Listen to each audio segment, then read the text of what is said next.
Hi,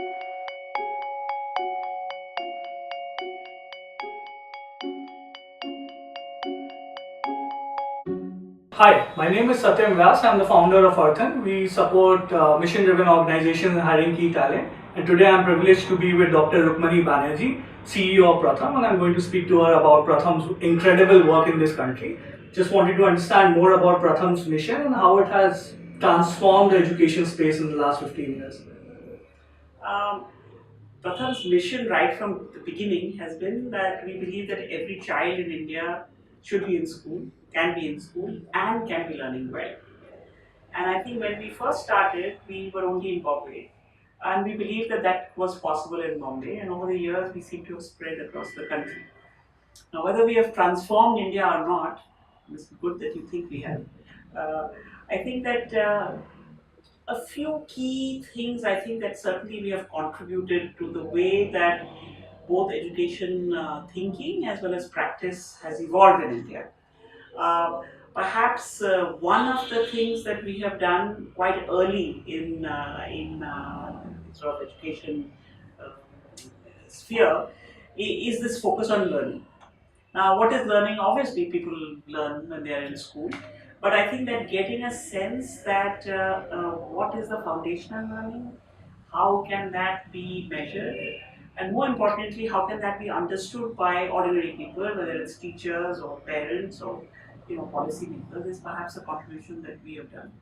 Now, its probably best known form is the Asser report, but I would say that the 5 years that led up to the Asser report were the time that we were really evolving what it means to move from understanding a problem to kind of figuring out what is the solution for it and how do you explain this to a wide section of people who can then participate both in the understanding and the solution. So, for those, if there is anybody in India who doesn't know what the Asset report is, I hope there's no one like that.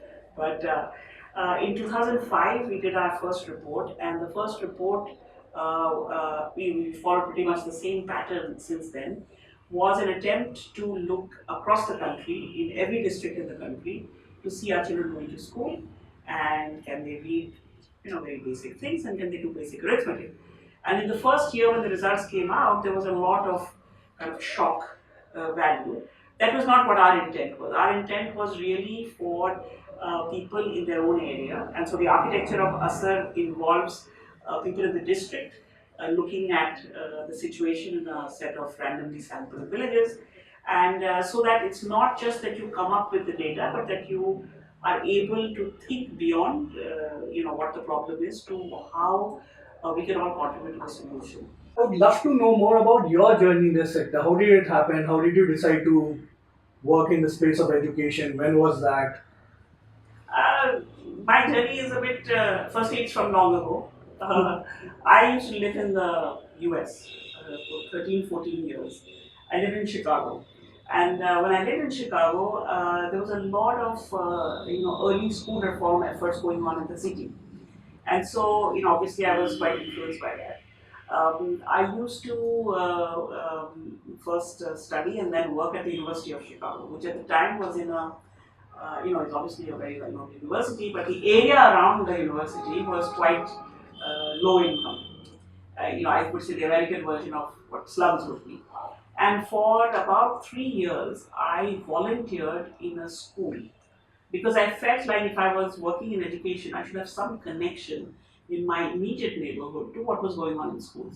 So I volunteered in a elementary school, and I was, I think by the end of it, their longest run. There were teachers who had been there longer than me, but I was one of their people on their team who'd been there quite long. And I used to teach writing to seventh grade. And I think that that was one of the biggest educations I had because in working with those kids who were from very deprived backgrounds, but in deprived communities in America are quite different, I think, from deprived communities in India. I began to wonder about what similar, layer of kids in India would be like. And so actually my interest in education in India came out of these experiences. Prior to that, I was like a very standard person who went through college here, did reasonably okay, got a scholarship, went to America, did a PhD. But I think that this being in a bigger environment where interesting things were being tried at the city level to involve communities and schools and to see how that could be bridged. And this individual experience of actually working in a school, I think these two really made me feel that I should think about what it would be like in India. My own PhD was on a very macro topic, of course, on India. But I think I came back whenever I could at that time. And I did my early work in a resettlement colony in Delhi. And I realized that there was a lot of very interesting things that one could study that potentially had implications for how you could take actions. So when I finally came back to India, I actually came to Bombay, where I had, I'm from Bihar. I went to college in Delhi. I had no connection with Bombay. So in many ways, Bombay was like a foreign country to me as well, in the way that the city works and the system works.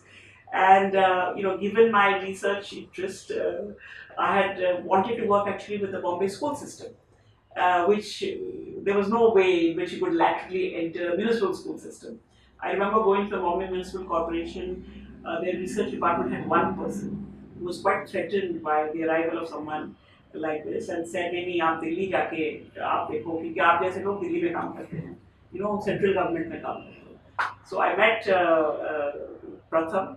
Pratham had just started, and it looked like the kind of slightly analytical view of how do you take action that Pratham had matched with what I was looking. So what is it that we need to do to attract more talented people to this sector? And why is Pratham the best launching pad for these young people to come and join? I think that a key part of retaining dynamism in the teams that you work with is for people to feel very connected to their own surroundings. And in Pratham, I think we've been quite successful in mobilizing this at the rural level, at mobilizing this at state level, where I think the kind of people who come to us potentially could have done other things, but feel that there is a platform on which they can both learn as well as experiment, innovate. And so I think that there needs to be more space, both while you're still in college, maybe even while you're in high school, and later, where young people see a value in adventure, in curiosity, in enterprise. Right. Because when you're older and have other obligations, it may be more difficult to do so. I hope Pratham is a place where you can do that at different levels. But I think more broadly, that such opportunities exist in the development sector is perhaps becoming more obvious to more young people. We continue to attract young people, and we attract young people of different types. I think there are those who have an interest in education and teaching who perhaps come here. But I see a very interesting move where we have a big, because we've always been interested in evidence-based kind of decision making. I see quite a few people leaving kind of corporate consulting or such backgrounds and spending a couple of years here. And what is interesting to me is what people want to do afterwards. And for the sake of transparency, we should say that you are like that. You are one of them. Satyam was a Pratham person for a long time. I think a lot of people who come through the Pratham platform then go on to become entrepreneurs themselves. We have two pathways. Some go on to higher education, and others go on to start their own outfits. And the outfits don't need to be connected to education, but they are, I think, entrepreneurial, in essence. So hopefully, what we are doing is we are allowing this seed to flower a little bit within Pratham, or to nurture it, so that you're getting ready with a set of skills or a set of perspectives, perhaps, that enable you to go off and strike out on your own. I think what India needs is many more young people who feel they can do things on their own or in groups, and that what they do is going to really make an impact on whatever field they're working. Thank you so much. Thank you so much, Rukmini ma'am, for your valuable time and insights. And I'm sure a lot of young people will get inspired and come and join Pratham and come and join the movement. And I think it's also the right time to support the ASER survey, which is going on right now, and the report will be released next month. And play a role in that survey, which was personally transformational for me. And I can clearly see the value add of when you see the country and go to the grassroots. And probably we should promote the same. Thank you so much. Thank you.